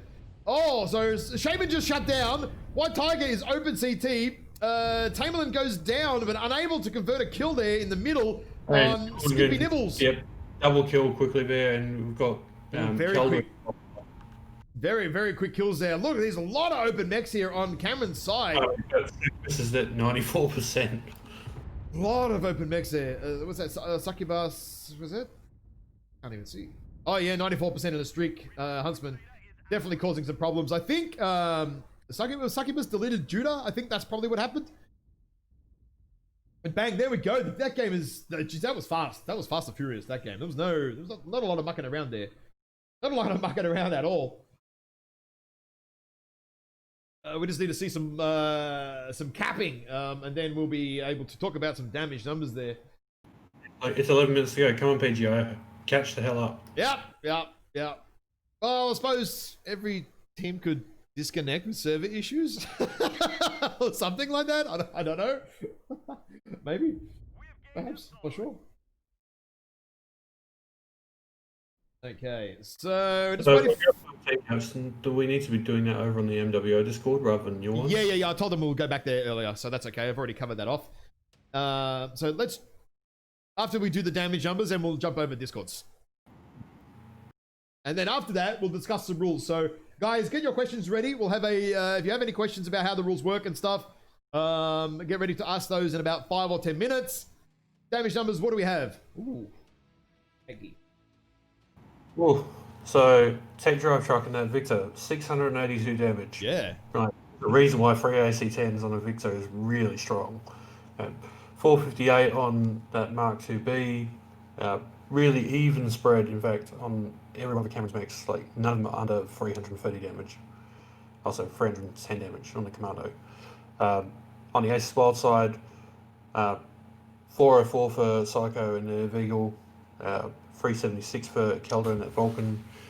The rest spreading around like the 220 or so mark to 280. I just don't think the focus was there a lot of the time. Yeah, Mean Machine getting caught out a little bit. I mean, he managed to drop a strike and pump out 260 at the end, but just got a little caught out there. The team just a little bit not aware of the Aces, the Cameron's push there, which was pretty strong. Jump over to the comp Discord and we'll grab these dudes. Just hold on a sec, guys, while I switch over to the what is it called? The Discord here. Okay. I'm waiting. Welcome, guys. Hey, thanks for the matches, kids. Hang on, I'm gonna turn you down a bit. Hang on a minute. There we go. Well, I'm really that loud. You are. Just yeah. You know, there will be snacks, but you know, That's you're okay. just gonna both head to Australia to get them. You know, good luck with that. Discord, mate. Some people are loud, some people aren't. It's all over the joint. Always is. So, firstly, Camerons, how did you find today's games? Obviously, pretty strong performance. I mean, this is an exhibition match, so there is that to take into account. Yep. But what do you think? Pretty fun, and can't wait to see how the rest of this comp queue goes. Definitely. Okay. So, it was interesting to see you guys playing such a ranged heavy deck because you know, you'd obviously been working on it, like actually having proper concave set up, you know, focusing your targets. Was that just something you guys have been working on since TOC, or something that's just been an evolving, ongoing process? Bit of both. I mean, we came out of TOC, you know, a bit roughed up, knuckled down a little bit, you know, decided we're gonna try really hard this time around. And since it's 8v8, and we definitely wanted to make a good showing here, so we brought out some stuff, and we're gonna, and hopefully today's performance can transfer into the comp queue. So yeah, we're itching to go. Yeah, I mean, you guys generally haven't played a super rangy sort of control in the past. So is that more of a plan for this season? Without giving away your stats? I ain't gonna give anything away here, Ash. I ain't gonna give anything away. So you're gonna brawl the rest of the games is what you're telling us. Okay, cool. No worries, dude. No. I ain't gonna give anything away. Note-taking intensifiers. Sorry, the door was wide open there. I had to go in. Tam, how did you guys find today and the AVA format? It's been a year since anyone's really done any. You know, I was about to say that the maps I like, they're different in some ways, and you know, I think everyone here is definitely tired of Canyon, even just from 2016, dude. Mm-hmm. But it has been even longer since 8v8, and I've definitely felt it. Unfortunately, while we set up this the scrim several days ago, I lost 3 or 4 of my regular comp players just today, and so we had a whole bunch of new cadets, and it was a bit of learning under fire. But CH and BTD were a great team to learn from. We had a mix of things and how to expect this, and we're going to really look at the video when it comes back and see what we can learn. definitely saw some stuff to be learned there, mate, and hopefully it wasn't too harsh on you guys during the cast. Normally I'm not, but Oh no, you should be. I mean, our primary drop caller couldn't make it. yeah, We lost 3 of our range guys, and it was going to be like this no matter what. I could tell But from it's your still going lineup. to be good to learn from it, and I like, yeah. That happens, man, and that's part of skilling up a team too. You know, like unless you throw the Exactly. pilots in, you're not going to learn shit from sitting in a lobby and just watching other guys duke it out.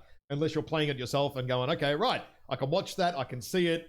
I made some mistakes. Oh, okay, I can sort that out. And I would actually encourage teams as well to any teams, jump on the Discord, organize some scrims with teams around your level. I mean, most teams have a fairly good idea of their division level from past tournaments.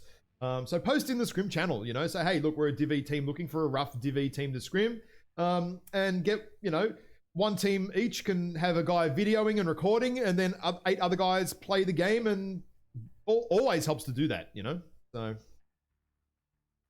Yep, no doubt. Like 100%. Like the main benefit about recording is that everyone can watch it at the same time. Yep. And rather than being restricted to one person's point of view, you can see the whole thing unfold as a whole and go, all right, this is where we went wrong. This is where we went right. This is what we need to polish for next time. When you were doing this, maybe think about doing this instead. And what also helps is when you're recording is if you've got the spectator recording also in your voice comms, just not talking, you can hear the voice comms and work out what and who's doing what and where things are going wrong with the comms. Because that's normally the problems, the comms. Generally not the plan is the plan, but sometimes the comms get all over the joint. I know for myself, it's all over the place. You're like, who's doing bloody what and who's not paying attention and who's doing their own thing. And, I mean, sometimes you need to do your own thing. That is a big loss with trying to get the Twitch afterwards if you don't have the comms too. Oh, yeah, it's huge. It's always good when you see and I mean, we will see that when the comp queue opens is some pilots are going to do cast from their cockpits, like in their team, so you can actually hear their comms and stuff, and what's going on from their first person view and stuff, which is all, I love seeing that stuff too. It's also super cool. So, yeah. So, I mean, the other question we'd have is, having played this exhibition, any ideas or suggestions either of you would make for, quality of life improvements as far as rules go? I think I mentioned it in the lobby text, and I know this map ban isn't important during the group queue part, the comp queue part, but having either the maps ordered in first 1, 2, 3, 4, 5, or have a number show up would be helpful. So I kept on forgetting what the next map was going to be. I would also echo that. Well, yeah. So Yep. I mean, something like the caster actually saying, okay, maps will be the following order, and just saying this is the map. I think Team 1 has 5 minutes to lock. they're still working on the tool. I can actually see Live is banging out probably a whole wall of rubbish text in the channel as he tends to do, and across 3 different channels, which I'm going to have to try and work out where they all exist later. But I think the map ban thing is still actually being worked on, so it's not a finished product yet because they're still adapting it for us. But if you guys actually keep your team links that you get at the start, you can just leave that link open so you know what's coming, if that makes sense. Well, I see the maps when I'm looking at it right now, but I don't see it in any kind of order unless it was... No, it's not in the order that we played. That's the only thing we're looking for. Have a 1, 2, 3, 4, 5, or have the actual list change 1, 2, 3, 4, 5, something like that. Yep. There might be another link as well. I think there's like a view link or something. Yeah, there is the view link. That's the one that we use, which has Oh no, 1, I've got a different one 2, again. 3, 4, 5. No, I got a different one again to the viewer. So the viewer is like the public viewer link. It's got a couple of ads and shit on it and stuff like that. But I don't know what that has on it either. But anyway, noted. Good feedback. I know Live's watching, so he can listen to all that and process it and work it out. But yeah, if the teams can't see or know what side's coming up over 5 drops, that could definitely be a pain in the ass. Like legit. Right. Tiger, you got anything else? Just echoing what you say, Tam, just what we're starting with and what order it's going to be in, so we can just plan accordingly. So my guys were like, okay, what's next? And basically like being stir crazy for about 45 seconds. So right. Yep. No. Less crazy is better.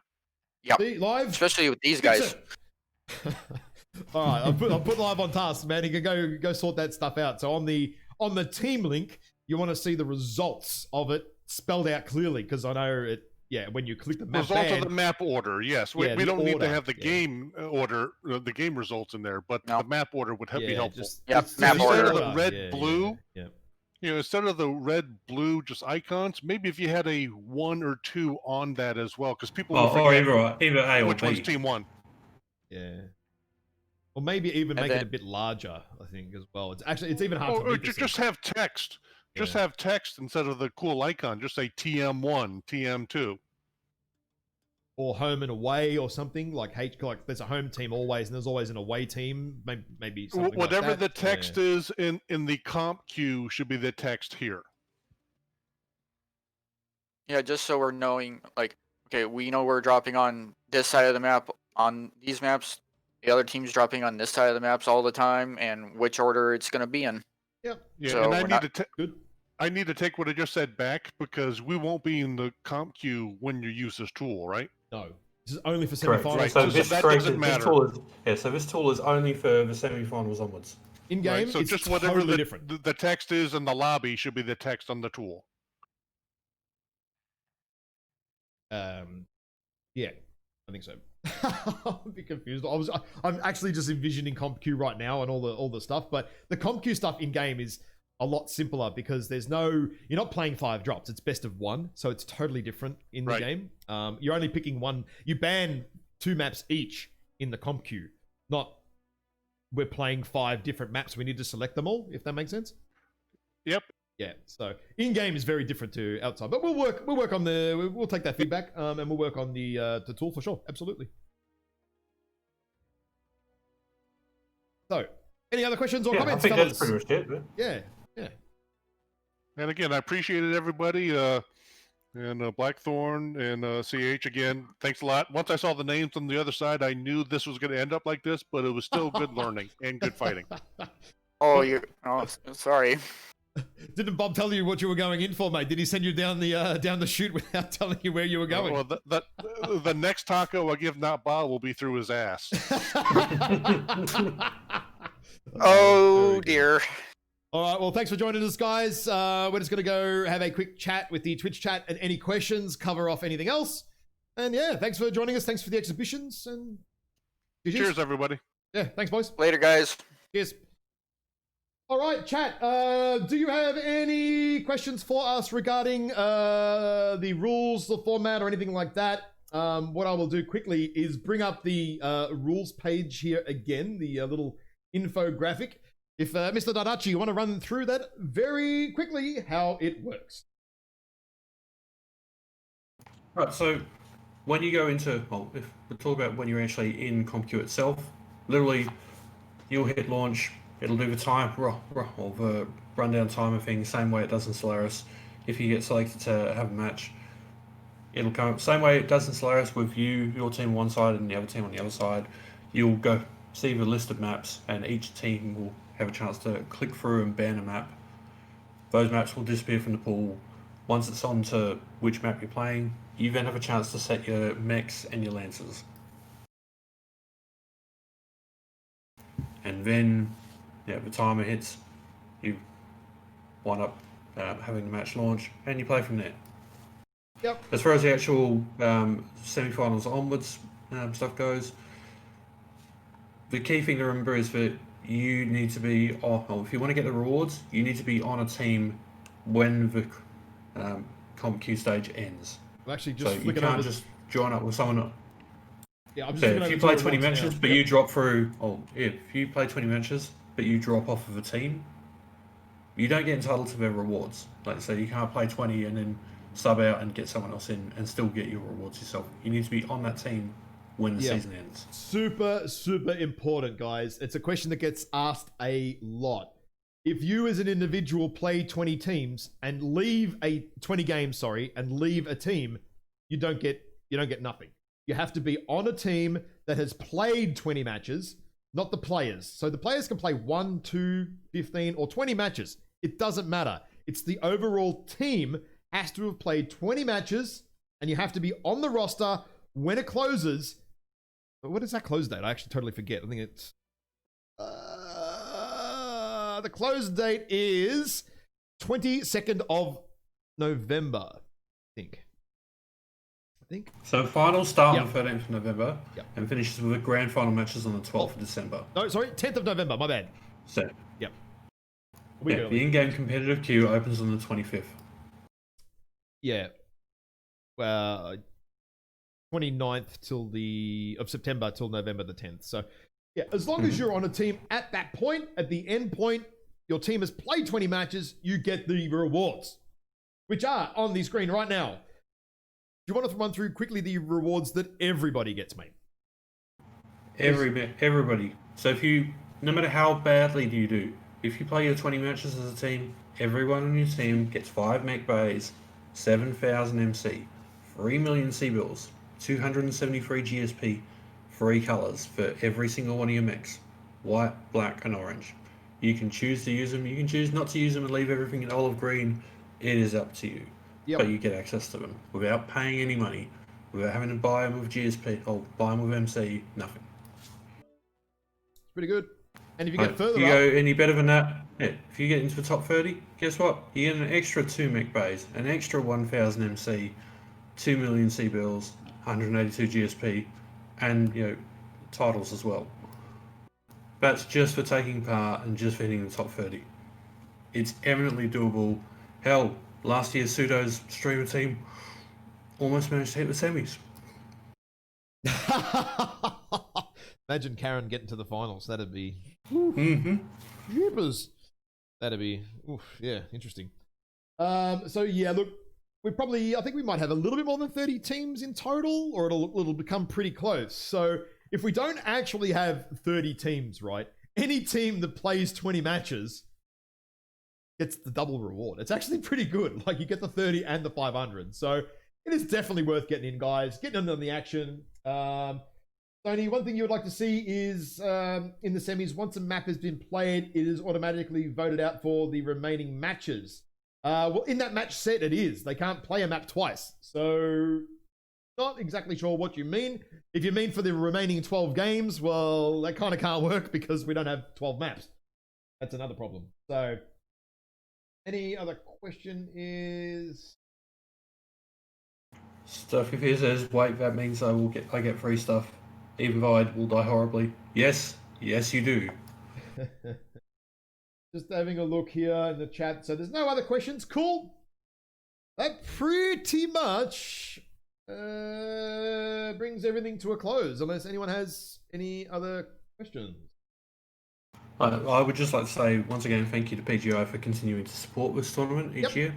Even though they're not directly supporting it with cash prizes anymore, they are still fairly generous in their support with in-game stuff, which is very much appreciated by us and the community. Oh, absolutely, man. Like, PGI backing tournaments and streamers. That's died off a little bit lately. It started up again, which is great.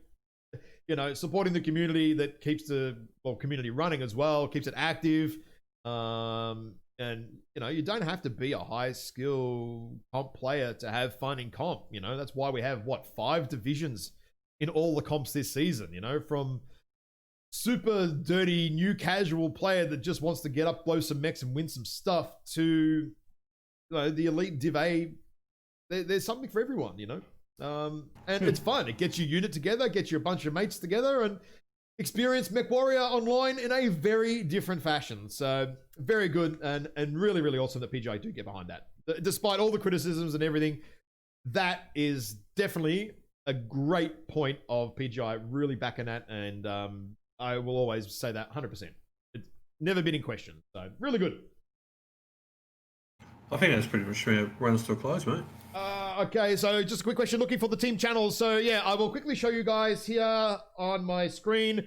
There is a looking recruitment channel here, guys. If you are looking for to be picked up by a team as an individual, you post in the player recruitment channel. There is the pins up the top. Please follow the bloody format. It's not fucking hard. And then if you're a team looking to recruit players, the channel above it, again, on the MWO Comp Discord, actually has a channel for that. And again, you need to be a team leader to post in there. So you need to ask one of the admins to assign you a team leader role if you are a team leader, and you have a team, a Discord, a forum, whatever, right? let us know. Myself, Live, or Kraz. You can see us 3 admins over here on the right-hand side. Lovely 3 names. Just shoot one of us a message. We will work that out for you. And you can post in the team info thing there. And yeah, we can put you on the MWO comp website as well. So yeah, pretty easy. Any other questions in the chat? Otherwise, that is it. We are done. We are done. And it's been a really good exhibition, actually. It was good fun. There's also going to be some next week. Saturday morning my time, Friday night US, late night, early night for the EUs. So Kraz is working on some teams for that. If you are interested, maybe drop him a message. I know he is messaging people as well, but you can also feel free to shoot him a message too. I'm sure he loves getting 30 PMs and notifications. So feel free to do that, boys. That's perfectly all right. Tell him I sent you. Fucking kill me, man. Fucking kill me. But that's okay. So that pretty much is it. Unless you got anything else to add, I'm going to stream after this, so I'm going to send you all guys over to my stream, and we can have a beverage, relax a bit, and talk a bit more shit without having to be too professional, which is my more preferred mode of streaming. Nothing? No, that's it for me. Too easy, guys. Thank you very much for joining in. Thanks, Dai, for getting up early, mate, and casting with me today. Viewers, thank you all for tuning in. It's been great. It's been awesome. So stick around if you want. If you don't want to, you don't have to stick around and watch my half professional ass talk a whole bunch of shit and play crappy music. So anyway, guys, thank you for tuning in, and I'll catch you guys later on. Till next week, we'll have some more casting. See you then. Bye. Later.